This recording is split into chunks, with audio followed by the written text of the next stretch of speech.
Sir, it is visible. Yeah. So first of all, what is Redux?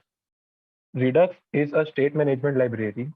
It is an open source library which helps us to provide a global store over a React application, which we can pass data through multiple components. Okay, is that clear? Yes, sir. And why we need Redux? So basically, what happens in React is we can pass data from one component to another component in a unidirectional way. Okay, you can only pass data from parent to child. There is no other way you can pass data in any component, right? So let's say I'm giving you an example. Just give me a screen. Here.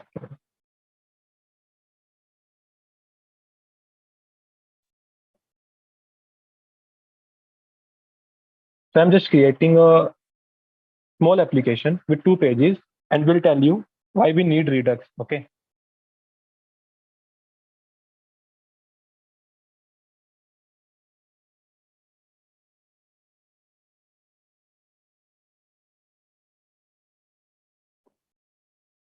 You can stop me anywhere if you don't understand anything. Okay. Okay, sir.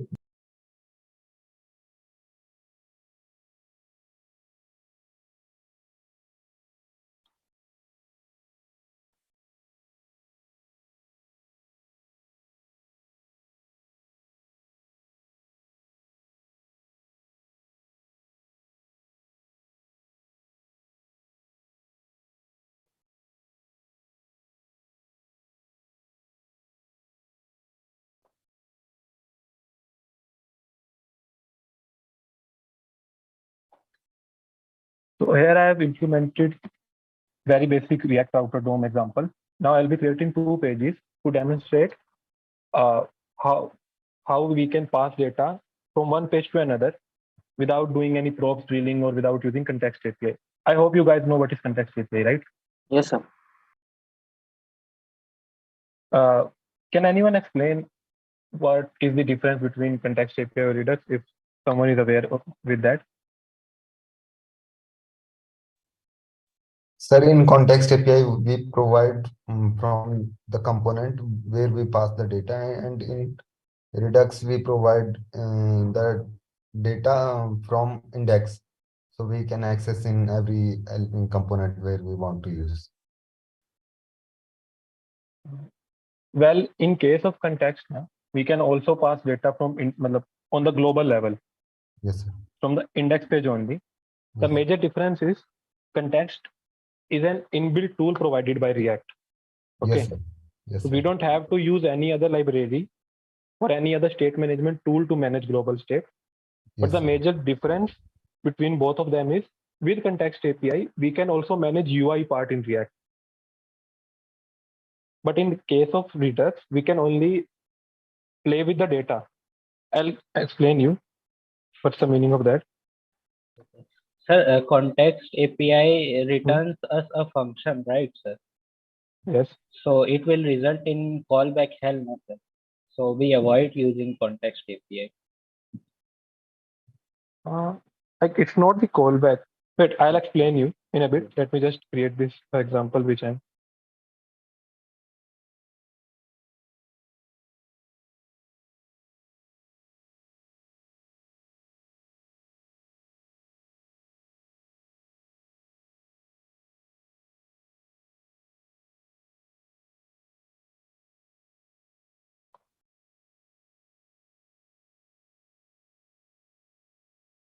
You guys know a React Router DOM? Like Yes, sir. Yes, you sir. guys can Yes. you guys can see what I'm doing here. Yeah. Yeah.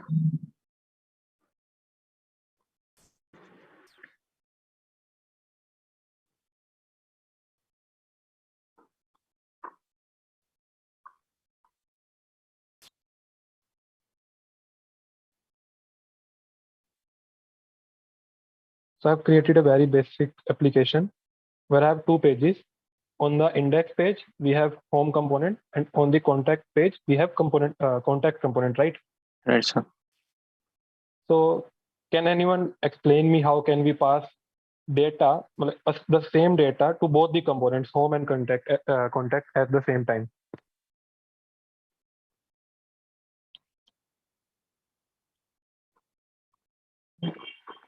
With the help of recoil. Yes, recovery could be an option. Definitely, because that is also a state management tool, right? But in this particular session, we'll be only focusing. Yeah, sir. We can use context and context API as well. Both of Yeah, that will also work.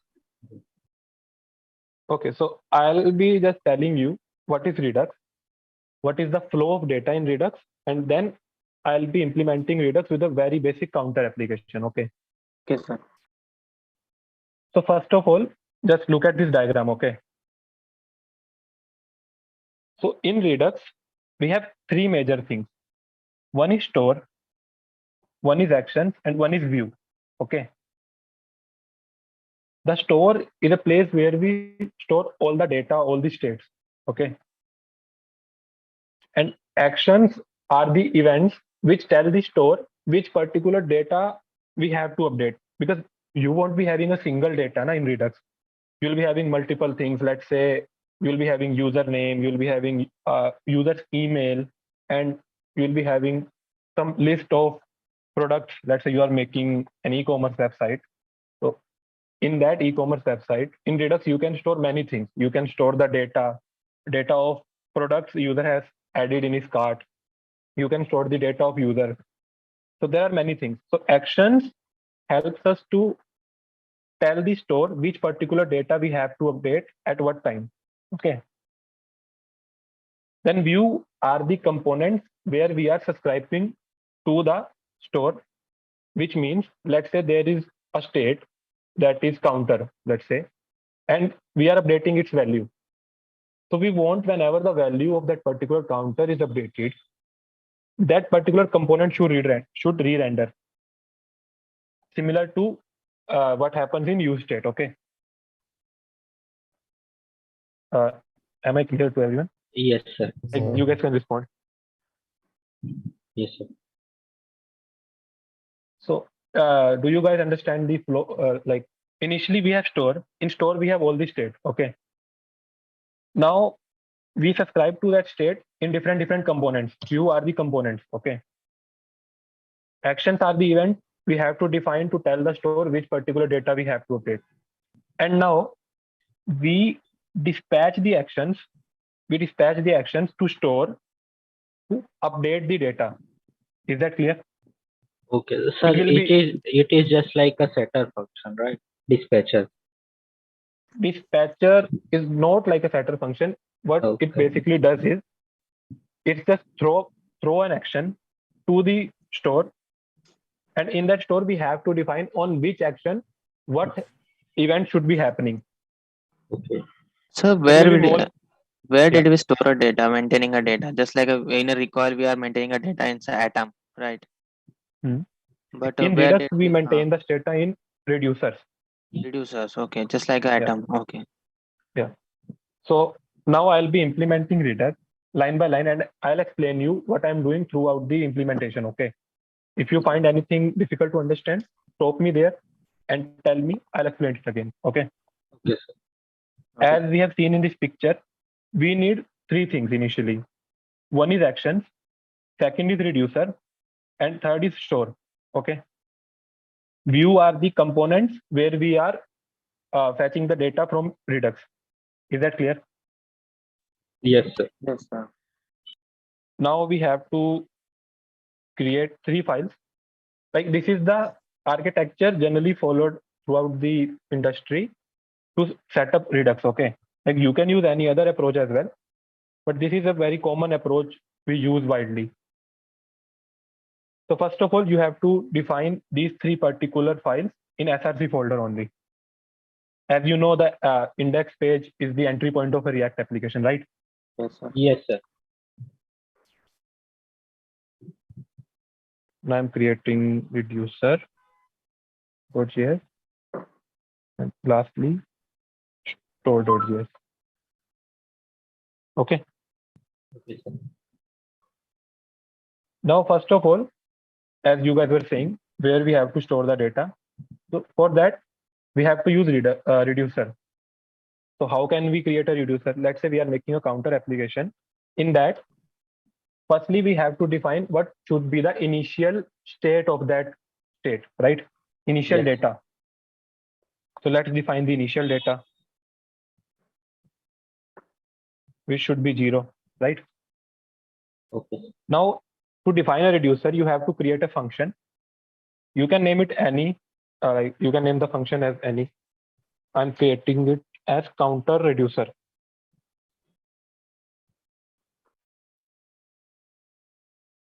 In this function, you have to pass on 2 arguments. One should be the state, and you have to define it as initial data. In case whenever our application gets loaded for the first time, it should be having some pre-filled data, na? Yes, sir. Now, second one should be the actions. And now in this particular reducer, you have to write a switch case, which should be working on action.type. Like we have to pass a type key inside action to tell our reducer on what particular action which state should be incremented, right? Now let's go to our action.js. Now we have to define actions. As in a counter application, there are mainly 2 actions. One is increment, one is decrement. So let's first define that. That will be a simple object. Like you don't have to do anything special in this case. Hello, sir. What did you say? Sir, my name is Abhishek Raj Gaurav. Sir, if you are comfortable in Hindi, so please explain in Hindi, sir. Okay, sure. So, like, should I explain from starting or any particular point you want to repeat me? Sir, we are In a reducer, line number 3. Which one? Reducer? Yeah, that state Okay. initial data and action. Okay. So, हमारे पास Redux में जो data store होता है ना, वो reducers में होता है, इस डायग्राम में जैसे मैंने दिखाया है ना. तो अभी हमें पहले रिड्यूसर डिफाइन करने पड़ते हैं. रिडक्स सेटअप करने के लिए हमें रिड्यूसर डिफाइन करने पड़ते हैं. हर एक रिड्यूसर में अपनी अपनी एक स्टेट होती है. अब रिड्यूसर डिफाइन करने से पहले हमें पहले इनिशियल स्टेट भी बतानी पड़ेगी ना. जैसे काउंटर एप्लीकेशन के केस में हमारे पास एक स्टेट है सिंपल, लेकिन हमें उसकी इनिशियल वैल्यू बतानी पड़ेगी. जब भी हमारा एप्लीकेशन लोड होगा कोई, तो उसकी इनिशियल वैल्यू होगी ना. तो वो मैंने डिफाइन कर दी, राइट. सर उसके इनिशियल बाद मैंने हमारे यूज केस के हिसाब से कुछ भी हो सकता है. जैसे अभी तो हम कुछ भी हो सकता है. counter कर लेट्स रहे से थे. अभी तो हमारे पास काउंटर है. लेट्स से हमारे पास रिडक्स के अंदर Object यूजर क्या है, सेव है reducer ना. क्या है? Yes, sir. Object, array, Boolean, anything. By default value. Default value, exactly. Okay. जैसे हम यूज स्टेट में पास करते हैं ना default Yes, value, sir. Use Yes, sir. Yes, use sir. State लिख के हम उसमें यू पास करते हैं इनिशियल वैल्यू यहाँ पे. Yes, sir. Yes. तो ये वैसा सही कुछ है. अच्छा. एक बार डायग्राम सर समझा दीजिएगा प्लीज सर. ठीक है, मैं डायग्राम हिंदी में समझा देता हूँ. ठीक है. Yes, sir. तो अपने पास रिडक्स में ना सबसे पहले 3 इंपॉर्टेंट चीजें होती हैं. एक होता है स्टोर, दूसरा एक्शन, तीसरा व्यू. व्यू तो बेसिकली वो कंपोनेंट्स होते हैं जिसके अंदर हम रिडक्स से डेटा उठाते हैं. ओके. जैसे मान लो इस केस में होम है ना, कॉन्टैक्ट पेज है. ये सिंपल रिएक्ट के कंपोनेंट्स है जिसके अंदर हम रिडक्स से डेटा उठाएंगे. ये हमारे व्यू हो गए. अब होता क्या है, हमने स्टोर के अंदर रिड्यूसर बना के डेटा डाला हुआ है जिसको हम स्टेट बोलेंगे. ठीक है. और वो स्टेट जो है हम डिफरेंट कंपोनेंट्स में यूज करेंगे व्यू में, है ना. Yes, sir. एंड हमने बहुत सारे एक्शन डिफाइन किए हैं. लेट्स से काउंटर एप्लीकेशन के केस में हमारे पास इंक्रीमेंट वाला एक एक्शन है, डिक्रीमेंट वाला एक एक्शन है. अभी 2 से ही लेके चलते हैं. इंक्रीमेंट और डिक्रीमेंट वाला एक्शन है. अब तुम चाहते हो किसी एक बटन क्लिक पे हमारा जो काउंटर का वैल्यू है वो इंक्रीमेंट हो जाए, है ना. तो उस केस में तुम क्या करोगे, तुम एक एक्शन डिस्पैच करोगे. डिस्पैचर क्या होता है वो मैं इम्प्लीमेंटेशन के टाइम पे बताऊंगा. तुम ऐसे बोलोगे एक इंक्रीमेंट वाला एक्शन हम डिस्पैच करेंगे. एक्शन डिस्पैच होने के बाद वो हमारे रिड्यूसर में जाएगा. ठीक है. स्टोर के अंदर जो रिड्यूसर्स हैं उसमें जाएगा. ओके. रिड्यूसर में जाने के बाद हमें ये चीज डिफाइन करनी पड़ेगी कि किस पर्टिकुलर एक्शन पे क्या टास्क परफॉर्म होना चाहिए. जो मैं अभी डिफाइन करूंगा तुम्हें और अच्छे से अंडरस्टैंडिंग हो जाएगी. ठीक है. अब मान लो इंक्रीमेंट वाले एक्शन पे हमने स्टेट अपडेट कर दी. हमने जो हमारा इनिशियल वैल्यू 0 था हमने एक बार क्लिक किया, उसको अपडेट करके हमने 1 कर दिया. तो तुम चाहोगे ना जिस भी कंपोनेंट में तुम्हारा काउंटर यूज है वो रीरेंडर हो जाए, जैसे यूज स्टेट के केस में होता है ना। तो ये जो व्यू है ना, ये जो हमारे कंपोनेंट्स हैं, ये हमारे साथ हमारा सिंक में रहते हैं, हमारे स्टोर के साथ, जो स्टोर के अंदर स्टेट है उसका सिंक में रहते हैं। तो जैसे ही स्टेट अपडेट होता है, वो पर्टिकुलर कंपोनेंट जिसके अंदर वो स्टेट यूज है वो रीरेंडर हो जाएगा ऑटोमेटिकली। Okay, कितना sir. समझ आया सबको? Yes, sir. Yes. ओके, तो let's get back to the implementation. ठीक है, यहाँ पे हम सिंपल दो एक्शन डिफाइन करेंगे। फर्स्ट वन इज इंक्रीमेंट,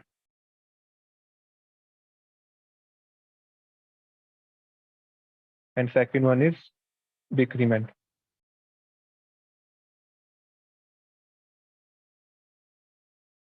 इनका इतना कोई सिग्निफिकेंस नहीं है यहाँ पे, बस ये एक नेमिंग कन्वेंशन है ताकि ना थ्रू आउट द एप्लीकेशन हम कंसिस्टेंसी मेंटेन कर पाए। क्योंकि ऐसा बहुत बार होता है ना, लेट से हमने ना क्या किया, सीधा इंक्रीमेंट को उठाया और डिस्पैच कर दिया। हो सकता है कहीं पे टाइपो हो जाए, स्पेलिंग मिस्टेक हो जाए, तो डीबग करना बहुत मुश्किल है। तो इसलिए हमें एक आर्किटेक्चर फॉलो करना पड़ता है जिससे कि डीबगिंग ईजी हो। ठीक है, So should we use always capital letter, uppercase letter, sir? so Increment. you can, this is just the way of writing it, but you can use it like you can use anything here, like you can use all small cases. That will not make any difference. Okay, did you get my point? Yes. Okay, so in this particular case, as we have defined two actions, right, हमारे पास दो action है, एक increment एक decrement, और ये हमारा counter reducer है। अब हमें इस रिड्यूसर में बताना है कि कौन से एक्शन पे क्या टास्क परफॉर्म होना चाहिए। Is it clear? तो सबसे पहले तो एक काम करते हैं, हम एक्शन को यहाँ पे इंपोर्ट करेंगे, उसके अंदर से इंक्रीमेंट वाला जो हमारा एक्शन है उसका टास्क लिखेंगे। अब इंक्रीमेंट पे क्या होना चाहिए, नाम से ही पता लग रहा है कि हमारा जो भी स्टेट होगा वो बढ़ जाना चाहिए। ठीक है, तो हम इस फंक्शन से रिटर्न कर देंगे जो हमारा प्रीवियस स्टेट है। ये जो है हमारा आर्ग्यूमेंट में स्टेट, ये तो रहेगा ही रहेगा, उसके अंदर 1 प्लस करके हम रिटर्न कर देंगे। ठीक है, इतना समझ आया? Yes, sir. ओके, अब हमें डिफाइन करना है दूसरा हमारा एक्शन क्या था। दूसरा एक्शन था हमारा डिक्रीमेंट वाला। डिक्रीमेंट के केस में क्या होना चाहिए, कोई बताएगा मुझे? State minus one. Count -1, state -1. Correct. अब इसके अंदर एक चीज याद रखना, ये सबसे इंपॉर्टेंट चीज है, हमारे पास एक डिफॉल्ट केस होना बहुत जरूरी है हर रिड्यूसर में। डिफॉल्ट केस का क्या मतलब है कि मान लो अभी तो हम सिर्फ एक ही रिड्यूसर के साथ काम कर रहे हैं, लेकिन जैसे जैसे तुम आगे करते जाओगे यहाँ पे मल्टीपल रिड्यूसर्स आएंगे, मल्टीपल। ठीक है, और मान लो तुमने कोई एक्शन परफॉर्म किया, वो ना तो इंक्रीमेंट है ना डिक्रीमेंट है, राइट। लेकिन इस रिड्यूसर के अंदर वो घुसेगा, वो चेक करेगा कि भाई कौन सा एक्शन परफॉर्म हुआ है, मेरे पास तो वो है नहीं। तो एक डिफॉल्ट केस होना जरूरी है ना, जिस Yes, केस में sir. वो अपनी जो भी स्टेट आई ना, जो भी स्टेट उसकी पुरानी है, वो बिना उसको कुछ मॉडिफाई करे, बिना उसको छेड़े, सिंपल Return. रिटर्न कर देगा। Is it clear? Yes, sir sir. इसे if else से भी लिख सकते हैं ना, स्विच केसेस छोड़ के? इफ एल्स से भी लिख सकते हैं, लेकिन ये नेमिंग कन्वेंशन है, वाइडली ये यूज होता है हर जगह। ठीक है, Okay. मतलब तुम Yes. रिडक्स के डॉक्यूमेंटेशन में भी देखोगे ना, हम्म। तो ये तो वो है। अगर मैं रिडक्स के डॉक्यूमेंटेशन में भी दिखाऊं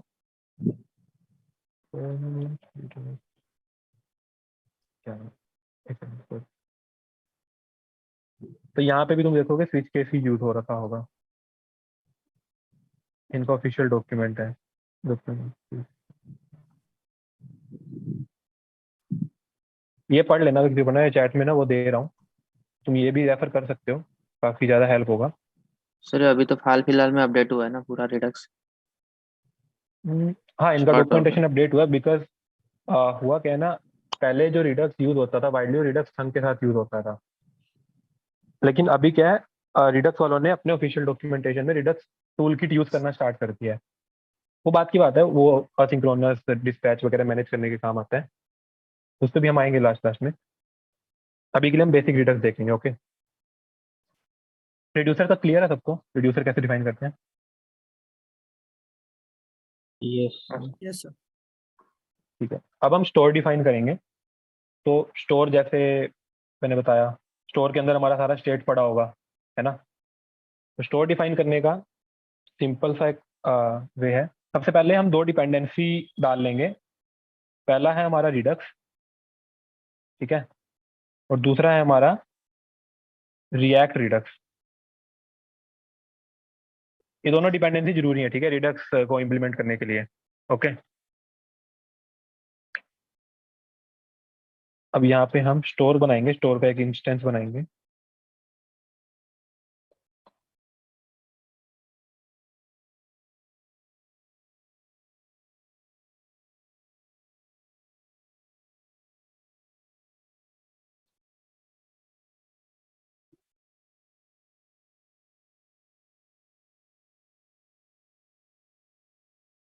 अब इस क्रिएट स्टोर के अंदर ना हमें आर्ग्यूमेंट में हमारा जो रिड्यूसर था ये पास करना होगा, काउंटर रिड्यूसर। ओके, हमारा स्टोर का इंस्टेंस बन गया है। अब लेकिन इस स्टोर को हमारे पूरे एप्लीकेशन में अवेलेबल कैसे कराना है, वो चीज करने के लिए हमें सबसे पहले जो ग्लोबल हमारा है, जैसे एप्लीकेशन ये हमारा मेन पेरेंट कंपोनेंट है हमारे पूरे के पूरे कंपोनेंट्स में, right. Yes sir. Yes sir. तो इसके अंदर हम एक चीज होती है रिडक्स के अंदर, which is provider. Redux add नहीं हो गया, रिफ्रेश करना पड़ेगा।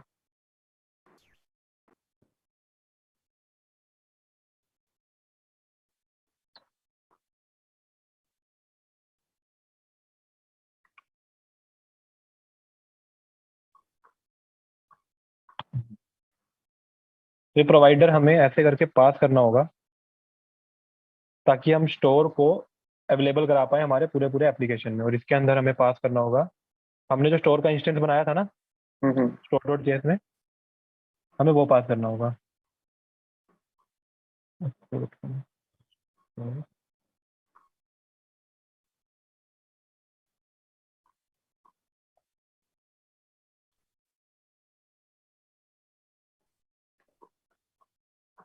ठीक है,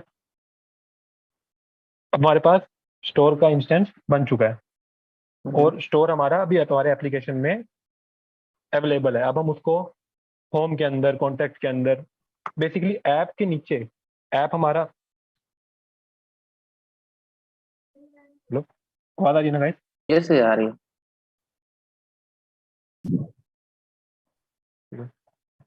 तो अभी ऐप हमारा पेरेंट कंपोनेंट है हमारे पूरे डायरेक्टरी में। तो ऐप के नीचे जितने भी एलिमेंट्स होंगे, जितने भी कंपोनेंट्स होंगे, उसके अंदर हमारा स्टोर एक्सेसिबल होगा। अब सिंपल से हम इसको यूज कैसे करेंगे, सबसे इंपॉर्टेंट कि हम रिडक्स से स्टेट उठा के अपने किसी भी कंपोनेंट में यूज कैसे करेंगे। तो उसके लिए हमारे पास है रिएक्ट रिडक्स, जो हमने लाइब्रेरी डाली है। इसके अंदर एक हुक होता है यूज सिलेक्टर करके, ठीक है। यूज सिलेक्टर एक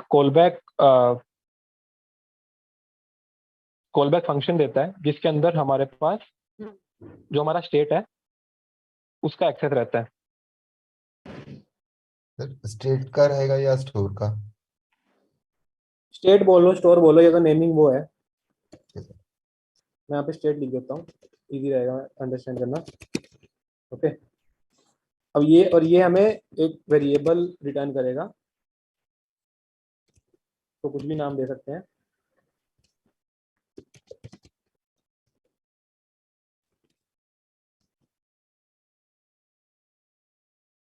तो भी आप लोग देखोगे यहाँ पे, तो हमारे पास कंसोल में जो हमारा स्टेट है वो प्रिंट हो रहा है। ओके, इसका मतलब है हमारा रिडक्स ढंग से सेटअप हो गया है। यहाँ तक किसी को डाउट है? मतलब मैंने रिडक्स किया, इसमें कोई डाउट आया?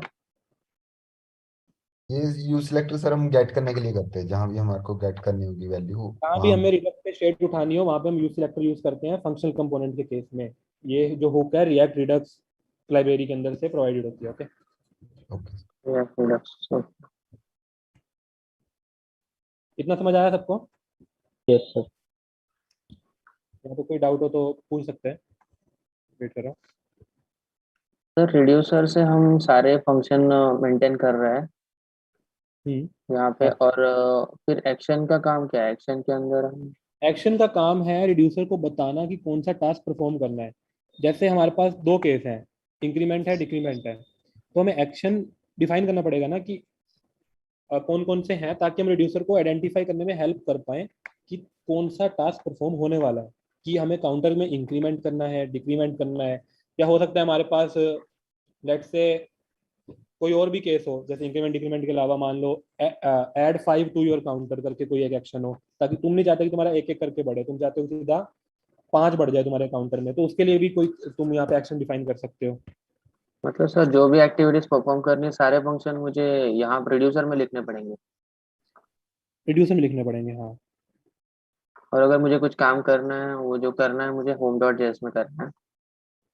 होम डॉट जेएस के अंदर तुम्हें कोई एक्शन कैसे, मतलब यहाँ से मान लो तुम्हें या, यहाँ से या, इंक्रीमेंट करना है अपने काउंटर को, वही बोल रहे हो ना? हाँ यहाँ पे कुछ अलग से फंक्शन है और टास्क मैं परफॉर्म बताता हूँ, करना है उसका डेटा मैं में। बताता हूँ वो कैसे होगा। Yes, yes.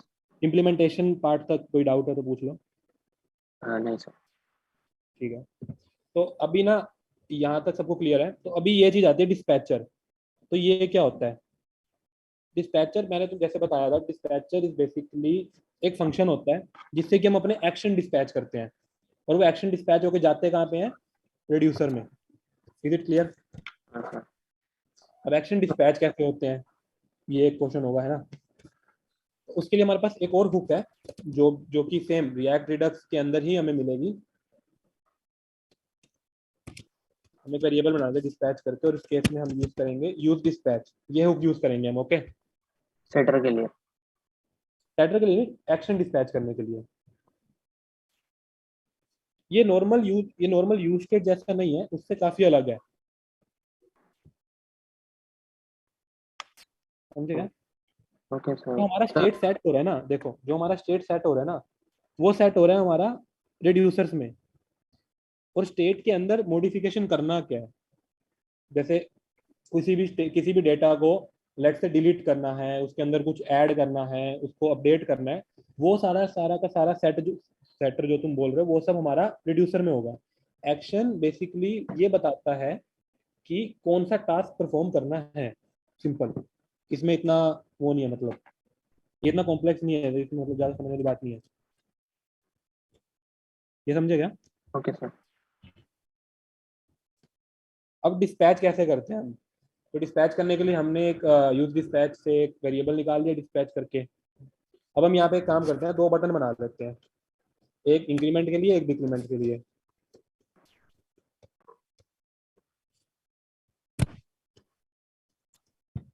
इसमें इंक्रीमेंट डाल देंगे, और इसमें हम डिक्रीमेंट डाल देंगे।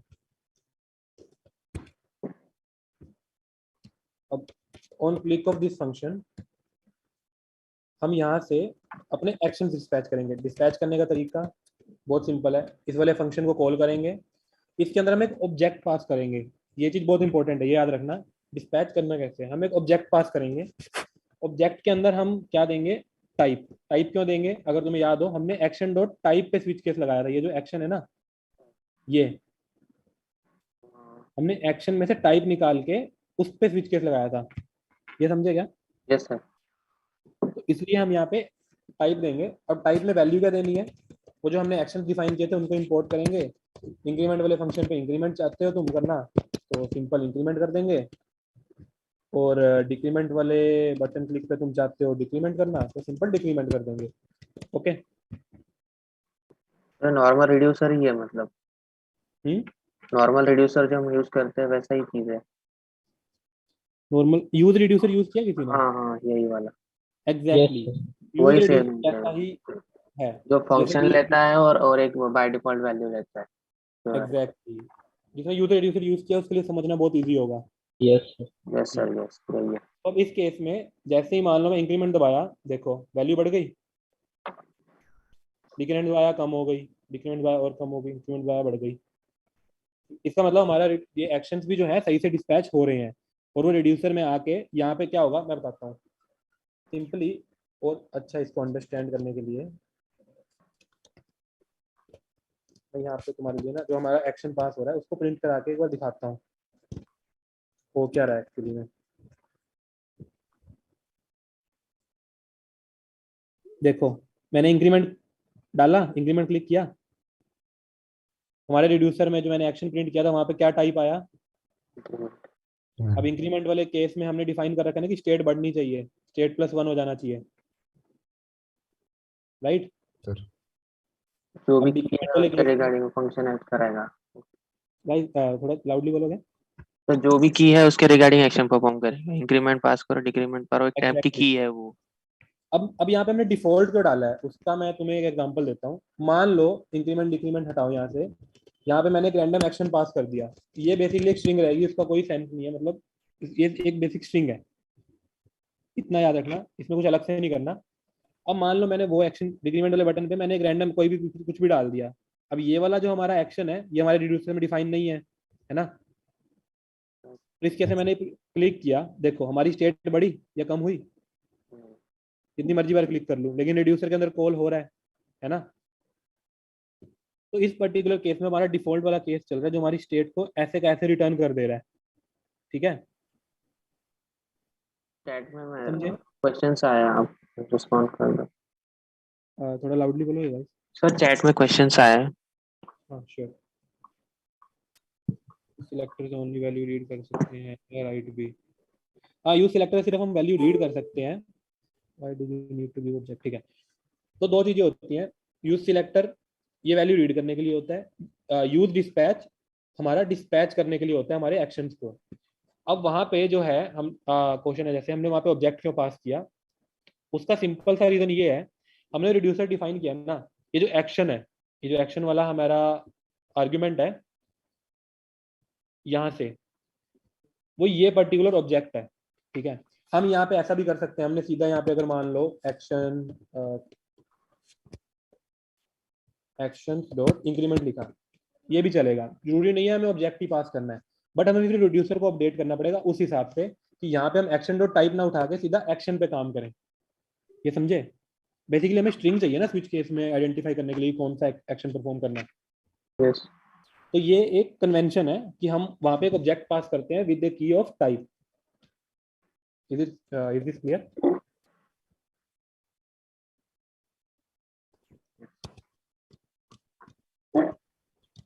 किसका क्वेश्चन था? So is this clear question? Hello,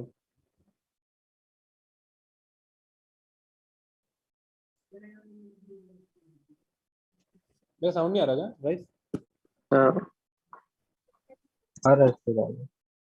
ठीक है। तो रहा है सर बस। Hello sir. या सर अगर हमारे पास और स्टेट मेंटेन करने हैं तो हमें और रिड्यूसर बनाने पड़ेंगे? वो रिड्यूसर बनाने पड़ेंगे एंड वो मैं बताता हूँ कैसे। अभी के लिए इतना जितना मैंने बताया इतना क्लियर है? Yes sir. ठीक है। अब मैं एक बेसिक सी चीज बताता हूँ कि रिड्यूसर यूज करने का सबसे रिडक्स यूज करने का सबसे इंपॉर्टेंट क्यों था, रिडक्स यूज करना सबसे इंपॉर्टेंट क्यों था हमारे लिए। हमने 2 पेज बनाए थे, एक्शन और कॉन्टेक्स्ट स्टार्टिंग में, राइट। अब हम चाहते हैं कि यहाँ से हमने कोई स्टेट अपडेट करी लेट से, और जब हम कॉन्टैक्ट पेज पे जाएं तो वो जो हमारी स्टेट है ना वो सस्टेन्ड रहे, समझे? कि मान लो हमने यहाँ से काउंटर को इंक्रीमेंट किया 8 पे और हम कॉन्टैक्ट पेज पे भी अपडेटेड वैल्यू को ही यूज कर पाए बिना प्रॉप ड्रिलिंग या ऐसा कुछ करे। ओके। वो हम कैसे करेंगे? अब मैं यहाँ पे एक काम करता हूँ, रिएक्ट आउटर डोम में हमारा जो लिंक वाला कंपोनेंट होता है, राइट, उसको लेंगे, यहाँ से कॉन्टैक्ट पेज में जाएंगे। एक चीज और है, अपने को ना जो भी राउटिंग है वो रिएक्ट आउटर डोम के थ्रू ही करनी पड़ेगी, बिकॉज अगर तो हम यूआरएल के थ्रू जाएंगे तो हमारा जो ऐप है वो रिफ्रेश हो जाएगा, राइट। रिफ्रेश होने के बाद हमारा जो स्टेट है वो री इनिशियलाइज होगा। मतलब अगर मैं यहाँ पे कॉन्टैक्ट लिख के जाऊंगा ना उस पेज पे, तो हमारा जो है ये देखो, ये वाला टाइप देख रहे हो, इनिशियलाइज इनिट, इसका मतलब हमारा जो रिडक्स है वो दोबारा री इनिशियलाइज हो गया है रीलोड के केस में। तो हमें जो राउटिंग है ना वो इंटरनली करनी पड़ेगी रिएक्ट आउटर डोम की हेल्प से। इतना क्लियर है? Yes sir. Yes sir. ठीक है। अभी हम इंटरनली एक काम करते हैं, सिर्फ कॉन्टैक्ट पेज पे जाते हैं, इजी। अगर हम बैक जाएं तो यहाँ पे आप देखोगे हमारा यहाँ पे भी वैल्यू क्या है काउंटर का, 0। इसको मैं चलो इंक्रीमेंट कर देता हूँ, थोड़ा 7 कर देता हूँ। ओके, मैं कॉन्टैक्ट वाले पेज पे आ गया। अब कॉन्टैक्ट वाले पेज पे अगेन अगर हमें वो डेटा यूज करना है तो वही यूज सिलेक्टर यूज करके हम डेटा उठा लेंगे। ये कॉल बैक के थ्रू स्टेट उठा लेंगे और यहाँ पे काम करते हैं, सिंपल इस डेटा को ESX में डाल देते हैं। ओके, तो देखो अगर तुमने नोटिस किया हो तो हमारे पास जो हमारा पिछले पेज पे स्टेट किया था वही अपडेटेड स्टेट दिख रहा है ना। Yes, sir.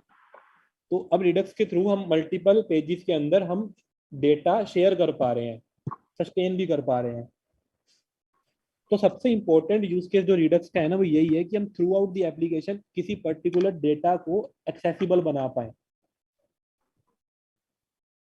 Yes, sir. तो ये समझ आया सबको? Yeah. अब So what is the main difference between recoil and redux, sir? Which is better? Which is better, generally speaking redux हर जगह यूज होता है मोस्टली, ठीक है। Okay. तो कंपनी अगर तुम इंडस्ट्री वाइज देखोगे रिडक्स का यूज केस बहुत ज्यादा है, तुम्हें ऑलमोस्ट हर जगह रिडक्स यूज होता दिखेगा। बाकी इम्प्लीमेंटेशन वाइज क्या डिफरेंस है मेरे लिए वो बताना भी मुश्किल है, बिकॉज रिकॉइल के साथ मैं फेमिलियर नहीं हूँ। ओके, बट हाँ मे बी नेक्स्ट सेशन और नेक्स्ट टू नेक्स्ट सेशन मैं रिकॉइल भी एक बार देख लूंगा, रिकॉइल में है कैसा, कौन सा बेटर है, मैं सब बता दूंगा। Okay, Okay, sir. Sure. अभी के लिए जितना मैंने बताया रिडक्स इंप्लीमेंट कैसे करना है, रिडक्स का फ्लो क्या है, हमें रिडक्स चाहिए क्यों, इसमें कोई डाउट या कुछ तो बताओ। Yes sir. पूछो। सर हमारे पास यूज कॉन्टेक्स्ट भी है, यूज कॉन्टेक्स्ट से भी तो हम वैल्यूज को ग्लोबल स्टेट्स बना सकते हैं, then why are we opting for Redux? तो इनिशियली अगर जब याद होगा सेशन स्टार्ट हुआ था तो मैंने यही पूछा था कि हम कॉन्टेक्स्ट से हम क्या कॉन्टेक्स्ट और रिडक्स में फर्क क्या है ना। तो यस सर। कॉन्टेक्स्ट भी सेम यूज केस फॉलो करता है, बिल्कुल सही बात है। कॉन्टेक्स्ट से भी हम ग्लोबली स्टेट अपडेट करा सकते हैं। सिंपली हम क्या करेंगे, एक कॉन्टेक्स्ट बनाएंगे, अपना इंडेक्स के अंदर जाके ऐप को उसके अंदर रैप कर देंगे और हमारे पास रैप कर देंगे, अंदर डेटा आ जाएगा। Okay, Yes. बिल्कुल अब सर। फायदा क्या है रिडक्स यूज करने का, कॉन्टेक्स्ट यूज ना करने का, और कॉन्टेक्स्ट का क्या फायदा है, दोनों का मैं फायदा नुकसान बताता हूँ। सबसे पहला, कॉन्टेक्स्ट जो है ना वो रिएक्ट का इनबिल्ट टूल है, उसके लिए हमें कुछ एडिशनल लाइब्रेरी नहीं डालनी, हम सिंपली कॉन्टेक्स्ट को रिएक्ट से इंपोर्ट करेंगे और यूज कर लेंगे, ठीक है। लेकिन उसका एक नुकसान है, उसका नुकसान क्या है ना, रिएक्ट कॉन्टेक्स्ट एपीआई में debugging is very hard. Debugging hard क्यों है, अगर मैं तुम्हें बताऊं, जैसे मैं इस वेबसाइट पे जाता हूँ, यहाँ से भी समझ आएगा।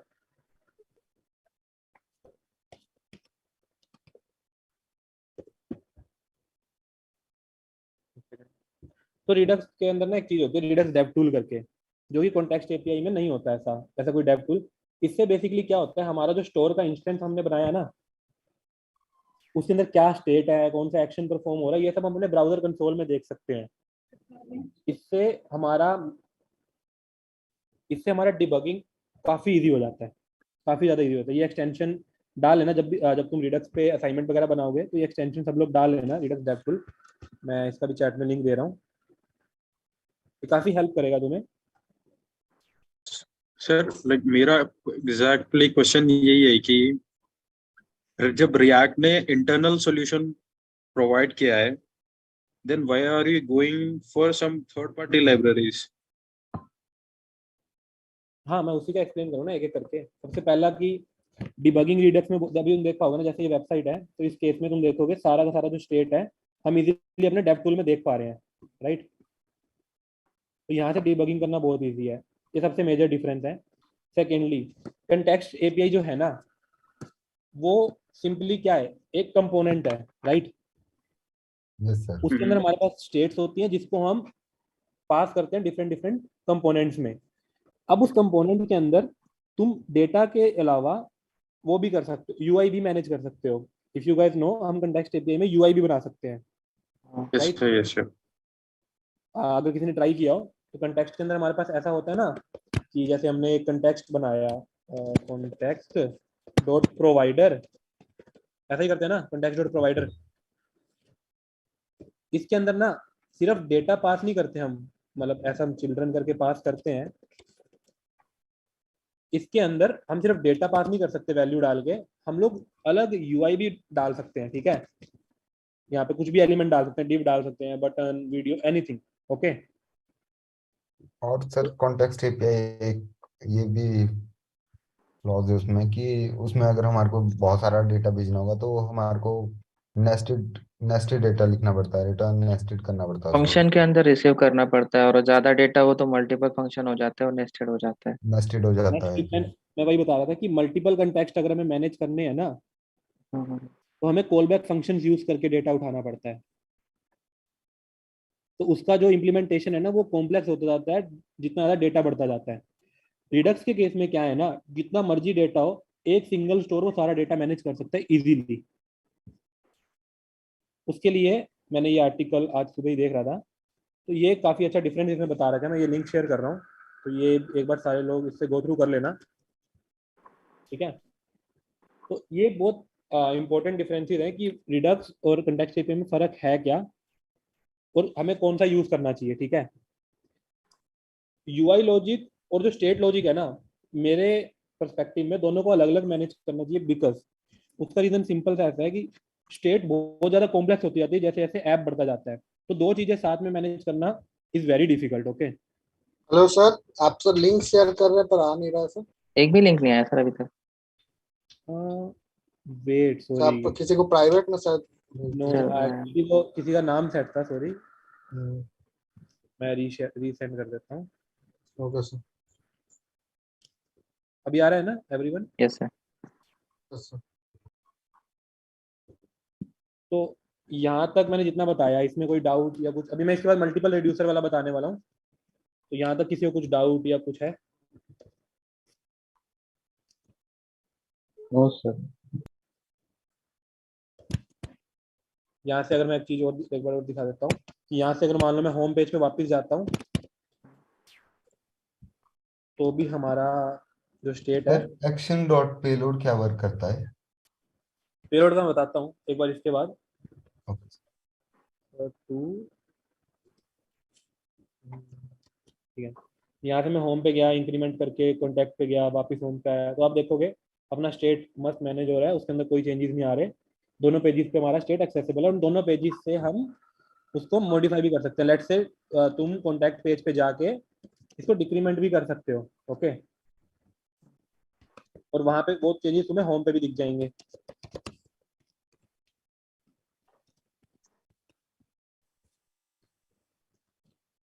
ठीक है, मैंने डिक्रीमेंट किया, होम पे आया, वापस वन इंक्रीमेंट करके कॉन्टैक्ट किया, ठीक है, इतना ठीक है। Yes sir. सर अब नॉर्मल अभी कोई फंक्शन है मेरे पास, अगर कोई फॉर्म है, नॉर्मल फॉर्म जो रजिस्ट्रेशन लॉगिन फॉर्म है, उसका मैं नॉर्मल सबमिशन का एक फंक्शन बनाता हूँ ऑन सबमिट वाला, हम्म और मुझे एक चीज करनी है कि मुझे रिडक्स यूज करके मैं सीधा अगर उस फंक्शन के अंदर लाइन नंबर 14 का जो टर्म आपने लिखा है डिस्पैच वाला ऑब्जेक्ट वाला टर्म, बस वही मुझे लिखना है पड़ेगा क्या उसके अंदर? तुम चाहते हो कि फॉर्म सबमिट होने पे रिडक्स में डेटा चला जाए? हाँ हाँ, ऐसा कुछ। तो मैं बता रहा हूँ, उसके लिए हम पेलोड यूज करेंगे। अब पेलोड क्या होता है? पेलोड बेसिकली डेटा होता है जो हम अपने रिड्यूसर्स में पास करते हैं। वो हम पास कहाँ पे करते हैं? सेम इसी एक्शन ऑब्जेक्ट में।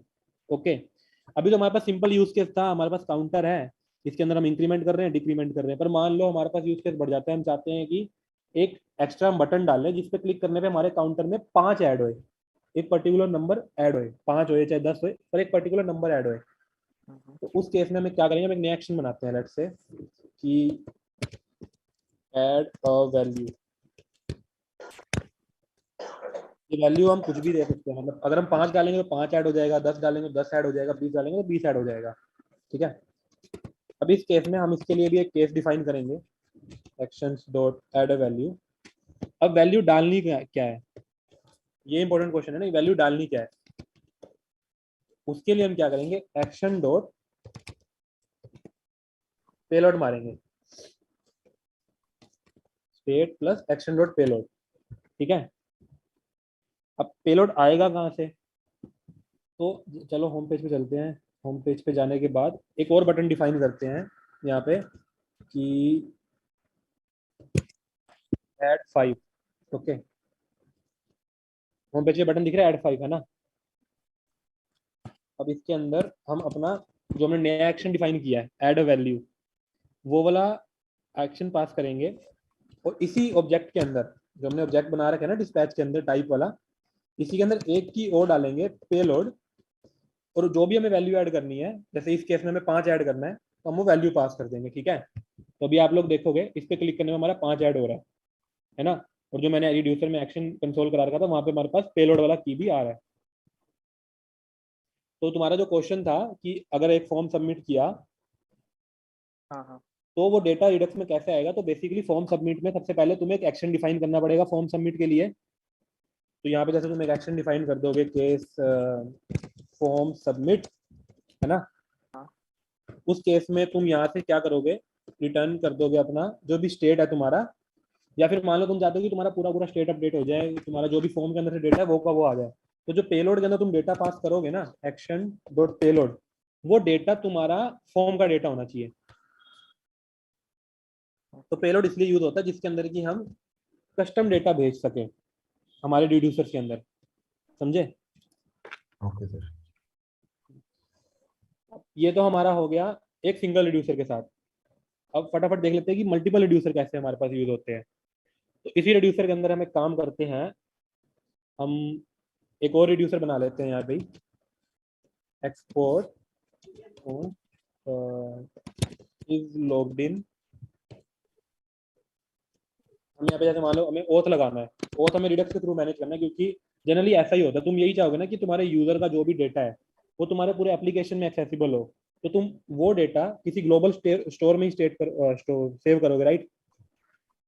Yes sir. सर कोई एरे ऑफ ऑब्जेक्ट है मेरे पास, समथिंग जो पड़ा है मेरे पास समथिंग चाइल्ड कंपाउंड के अंदर, और वो मुझे यूज करना है पेरेंट कंपाउंड के अंदर, तो तो उसको उस कैसे केस में करेंगे? तुम उस एरे ऑफ ऑब्जेक्ट को ना रिडक्स में डाल के रखोगे, तो उसको तुम कहीं पे भी यूज कर लो, चाहे पेरेंट में चाहे चाइल्ड में, मतलब कितना मर्जी नेस्टेड तुम्हारा आर्किटेक्चर हो तुम्हारे कंपोनेंट्स का, तुम उसको कहीं भी यूज कर सकते हो अगर तुम उसको रिडक्स में डाल दोगे तो।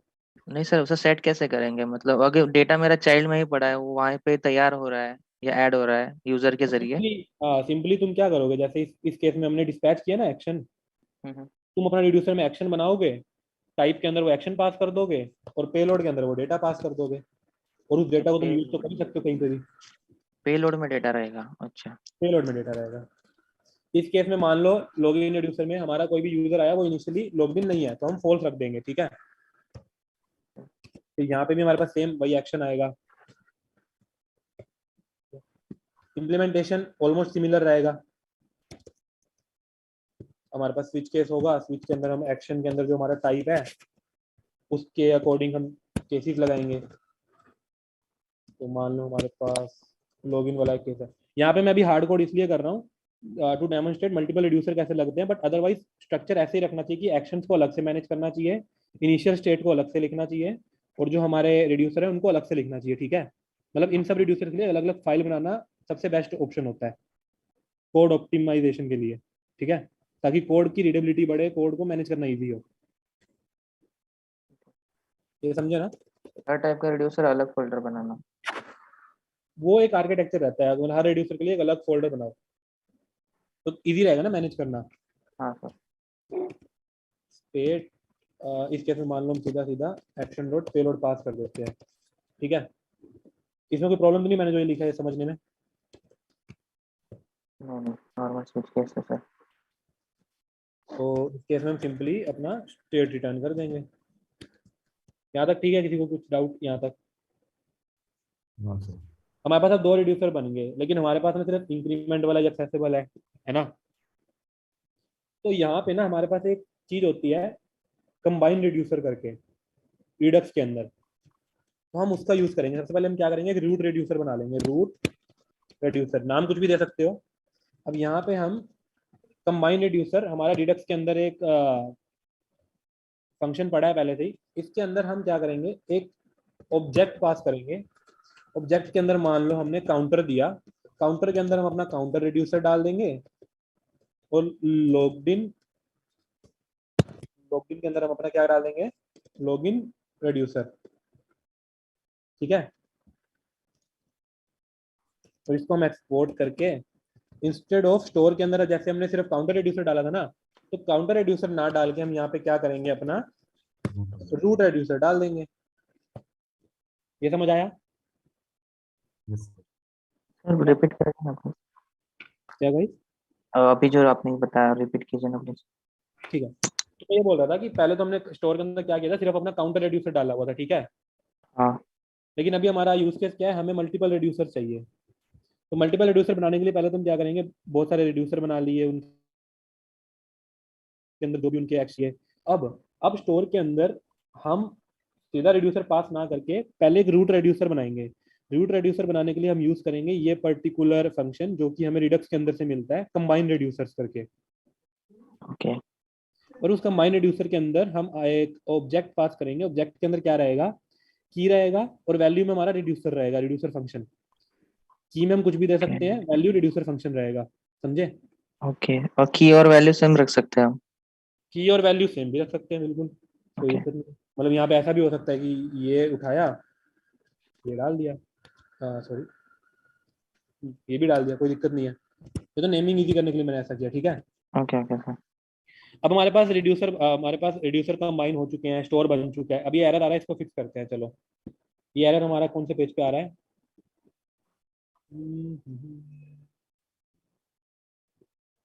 आई गेस होम पेज पे आ रहा होगा। चलो होम पेज पे गए। अभी ये एरर इसलिए आ रहा है ना, हमारे पास यहाँ पे देखो, हमने सीधा डेटा को डाल दिया, ठीक है। और रिएक्ट में जीएसएक्स के अंदर हम ऑब्जेक्ट को सीधा जीएसएक्स में नहीं डाल सकते ना। अभी आप लोग देखो कि पहले हमारे पास काउंटर सिर्फ एक डेटा के अंदर हमारे पास काउंटर का वैल्यू आ रहा है सीधा सीधा। लेकिन अभी हमारे पास जो स्टोर के अंदर डेटा सेव है वो एक ऑब्जेक्ट है। ऑब्जेक्ट के अंदर दो कीज हैं, एक काउंटर की और एक लॉग्ड इन की। तो अभी हमें यहाँ पे डेटा डॉट काउंटर करके उठाएंगे ना हम, सब सही चलेगा। इंक्रीमेंट करेंगे, डिक्रीमेंट करेंगे, सब मस्त काम करेगा। अब होगा क्या, बस फर्क ये आ गया ना, हमारे पास जैसा क्वेश्चन था कि हम मल्टीपल रिड्यूसर्स के केस में अपना जो डेटा है वो कुछ ऐसा सा हो जाएगा। फिर देखो, ये समझे, हमारा जो मतलब रिड्यूसर्स कंबाइन होके एक ऑब्जेक्ट बन गया। ऑब्जेक्ट फॉर्म करते हैं, उसे जैसे एक्सेस मुझे करने के लिए डिस्ट्रक्चर करना पड़ेगा। रिस्ट्रक्चर करना पड़ेगा, एग्जैक्टली। जैसे यहाँ पे हम सीधा सीधा उसको उठा लेंगे, तो दिस विल आल्सो वर्क।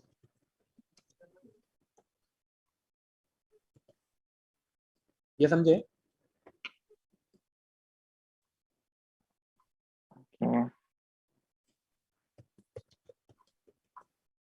तो ये काफी इंपॉर्टेंट है जानना कि हमारे पर्टिकुलर एप्लीकेशन में ना कितने रेड्यूसर्स यूज होने वाले, क्या यूज होने वाले, ताकि तुम डेटा को इजीली मैनेज कर पाओ।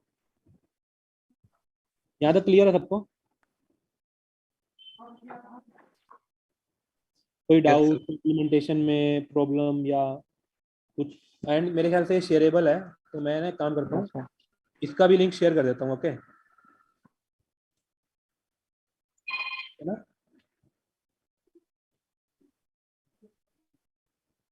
तो ये कोड देख के तुम लोग रेफर कर सकते हो, ठीक है।